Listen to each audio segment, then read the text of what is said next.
Hi there, it's Mark here again, and welcome to part 2 of my build guide for the TA02S chassis, which will eventually become this beautiful Lancia 037. And in part 1 we got this far, which is the rear gearbox and suspension assembly, and that was parts bag A. So now it's time to open parts bag B and get on with it. So as you can see, the first step using parts bag B is step 10, which is the front differential, and luckily this is a lot easier than the rear differential because it's a normal 3-gear diff, so this one should go together really easily. We'll be making it a bit stiffer using AW grease instead of the supplied grease in the kit, but you can use whichever you prefer. First thing to do is get some grease onto these shafts of the star shaft, and then you can pop on your small bevel gear. So do 3 of those like that, and I'll be putting the grease onto the actual bevel gears afterwards. Get your gear case and a bit of grease down in there, and get your larger bevel gear, and you want to grease up the back plate of that. Then put on your 9mm washer, and you've guessed it, more grease on that. Then you can pop that down into your case and grease up this bevel gear. Now we can pop this part in. Make sure you line up the star shaft with those grooves, and now we can pack a load of grease and make sure that these small bevel gears are all greased up properly. Just going to hold on to the other bevel gear so I don't get grease all over my fingers, and grease this one up. And simply just pop that on top. Make sure it's meshing up. You can actually hear how sticky this one is. Can you hear that? So that should be nice and tight, anti-slip kind of effect we're going to create there with this grease. Put the other 9mm washer on, grease it up.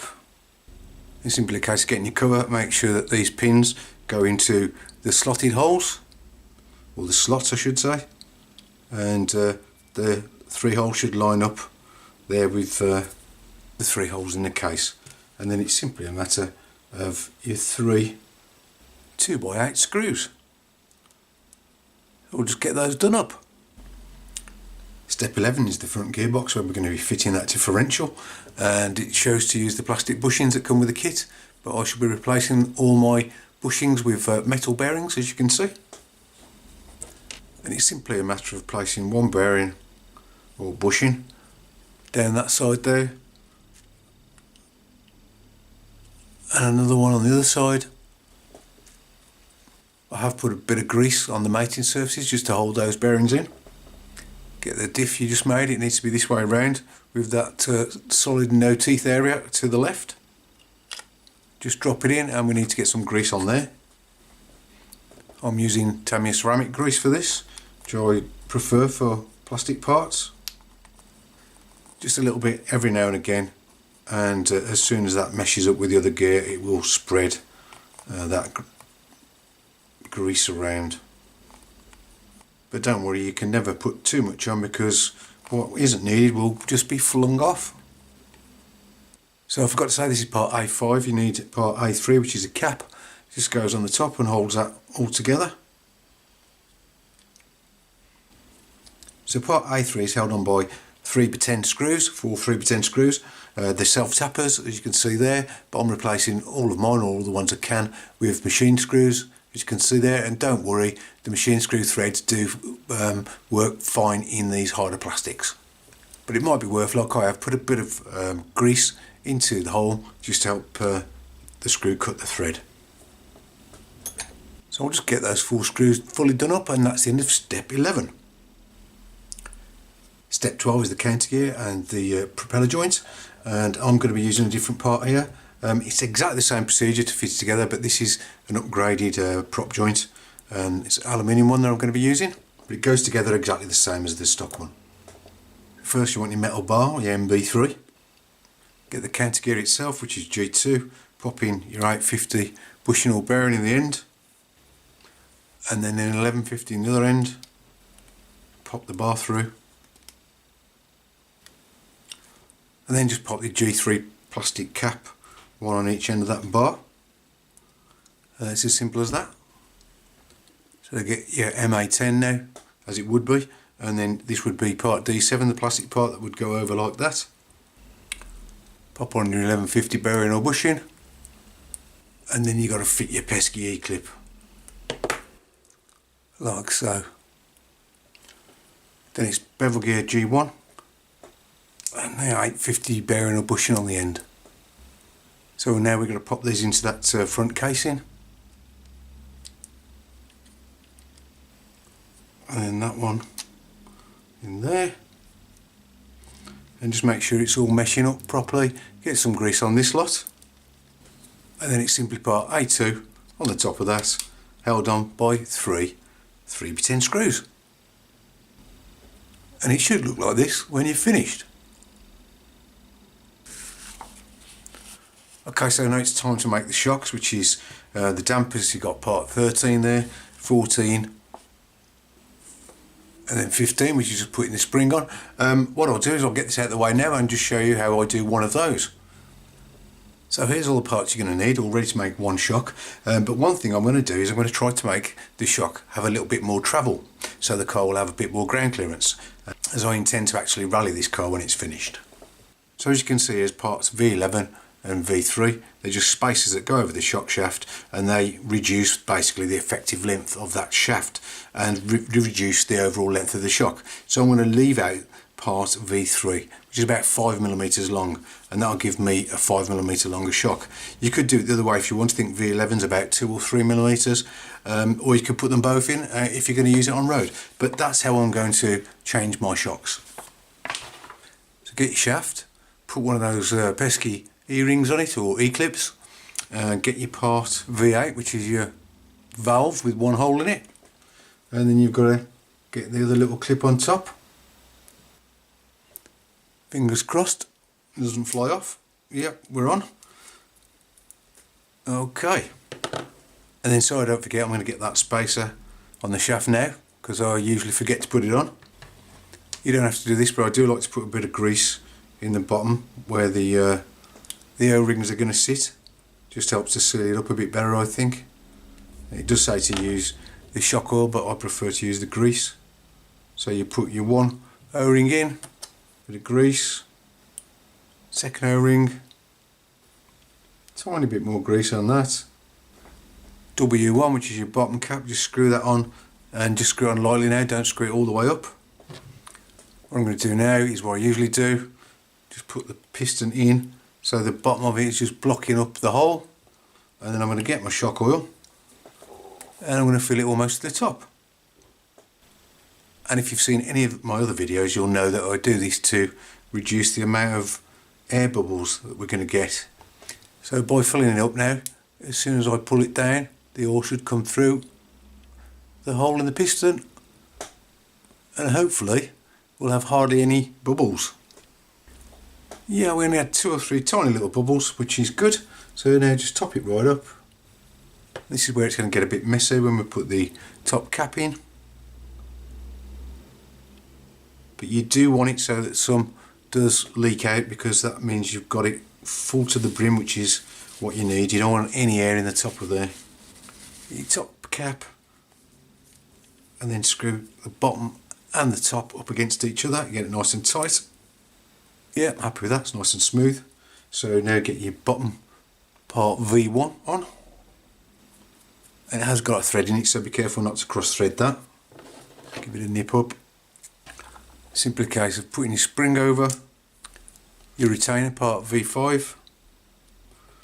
And because I've made it longer, you can see now that the spring is, well, it looks way too short for the shock. But what I found is, if you put the 2 clips on, you've got the thicker clip and the next one down, you do get these supplied, and then you've got a nice damp shock with a little bit of extra travel for off-road use. Make 3 more. Okay, so it's on step 16 and it's time to open parts bag C. So this is attaching the front damper stay. I call it the shock tower, which is this part here, which is part A4. And we need to connect on these top arms, which are parts F2. We've already done the one. And make sure you get it the right way around, which is like this. Get your step screw through that hole. You want a 3mm washer on the back, and simply attach that top arm like so. So once you've attached them, we can put this onto the front gearbox, which mounts onto these two holes here with two 3x10 screws, like that. To finish this step, you simply get your two gearbox joints, or output cups as I call them. Put a bit of grease where they fit into the gearbox, and simply slide the long joint into the right hand side there as you look at it, and the short joint into the other side. And that's step 16.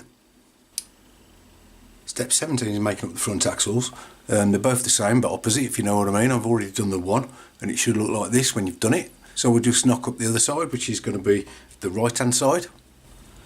So you need your lower arm, which is F1. You need your C-hub, which is part C1. And then your uprights, which aren't numbered. It does show an R and an L on these, but there's a tiny little 1 in this hole here you probably can't see, and there's a number 2 on the other one. I don't know which is left and right, but they're both exactly the same. Just make sure you get the orientation right. So get your little 5mm ball connector, and that goes into that hole underneath, like so. So you've got your large 1510 bearing or bushing that goes on the inside, and I've got to say that's one of the biggest bearings I've seen in one of these hubs before. And then the 1260 bushing or bearing goes in this outside. Get your wheel axle, pop that in. Make sure you push that bearing all the way in, or your bushing. Then we've got to make sure we get this aligned correctly. So again, with that ball end pointing downwards and forwards, get your C-hub, make sure you've got this cut out here at the top and facing backwards, and pop that in. And you've got your two larger step screws, or kingpins as I call them, and that's going to hold it in. And just be careful, because there are threads in the plastic of that upright or that steering knuckle, so make sure you don't get them cross-threaded. You just nip those up. Then you need your screw pin, and it doesn't say to grease this up, but I always put a little bit of grease on these because these rust really easily, and the grease just helps it prevent rusting. Then make sure you get part F1 the right way around.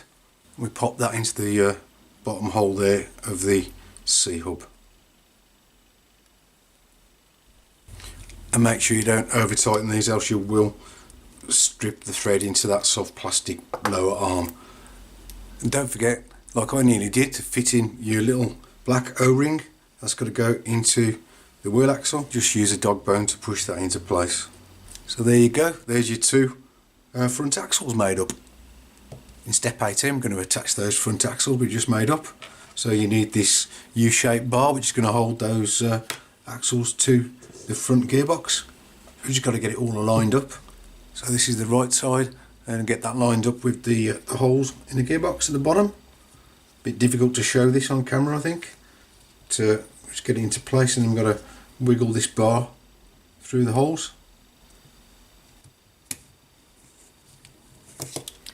You need to pop your drive shaft or dog bone, one in each side. Get your step screw and your washer, and you want that through the top arm. Washer on the back, and screw that into the top of the C-hub. And obviously the same process for the other side. And just make sure that everything moves freely up and down, because the next step we're going to be fitting on the shocks, which is step 19. So we'll start with the rear, and you're going to need one of these brass flange tubes that goes in the top and bottom of each shock. From the back, the top of the rear shocks are mounted with the machine screw in the top, which is a 3B15. I think they're all 3B15s. And strangely, you've got this thing that's called a press nut that goes in the back of the top mount. And make sure you get it the right way around. So you want the smaller diameter lip on the inside, and that's going to bite into the plastic and hold the nut secure. And as you can see there, it does go into the plastic damper stay. Another flange tube in the bottom, and then you go into the outside hole of the bottom wishbone, this time with a 15mm tapping screw, and obviously repeat the same for the other side. So that's the rear shocks fitted, and it's very similar to fit the front ones, except for we're using just tapping screws on this, the 15mm tappers. And again, you've got those flange tubes that go into each of the holes, with the top of the shock mounting in that position there, and the bottom of the shock mounting in the outside of the two holes in the lower wishbone. And it will look like this when you've finished. So that's all the parts in Parts Bag C finished, and I think that's a good point to call a halt to this part of the build guide. So we've got the front and the rear gearboxes and suspension assemblies all finished, and I hope you join me on the next one, where hopefully we'll be getting the chassis finished and up on its wheels. Cheers, bye.